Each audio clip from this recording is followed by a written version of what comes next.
大家好，我是小高姐。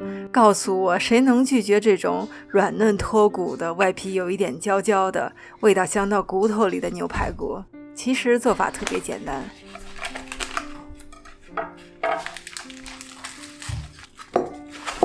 牛排骨买回来先泡水，除去里面的血水。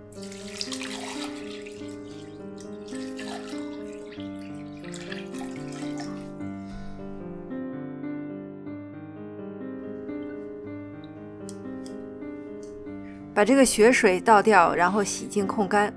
下面我们配一个调料：盐、红糖、辣椒粉、蒜粉、生姜粉，这些都是烤肉最基本的调料。你也可以不放糖，等一会儿我烤一个不放糖的给大家看一下。然后把配好的调料均匀地抹在这个排骨的表面。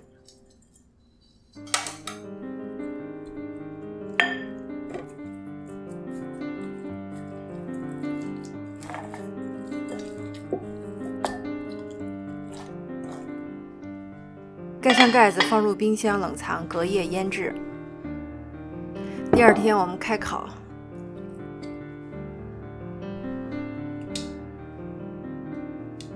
用锡箔纸把它盖住，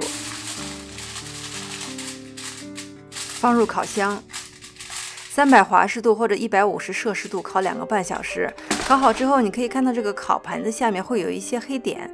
这个是糖先被融化，然后最后被碳化产生的黑点，对烤肉本身没什么影响。这一锅是调料里面没有放红糖，然后锡箔纸上面扎孔烤出来的。完全密封或者是锡箔纸上扎孔烤出来的效果基本上差不多，口感上区别很小。这个时候用筷子扎一下，它已经非常软烂了。下面给这个牛排骨上刷一层烤肉酱。用你喜欢的任何烤肉酱都可以。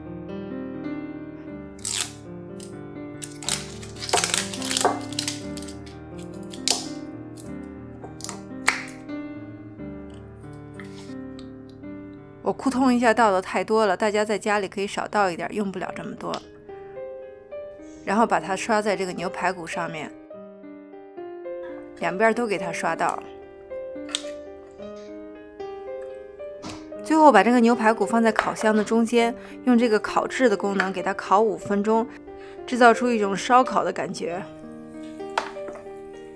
烤出来是这个样子的，然后用一个小刷子蘸着这个烤盘下面的油，刷在这个牛排骨上面，亮亮的，非常漂亮，它就可以出锅了。平时做惯了面食，做这道菜感觉跟我没什么关系。头一天抹抹调料，第二天烤烤就上桌了。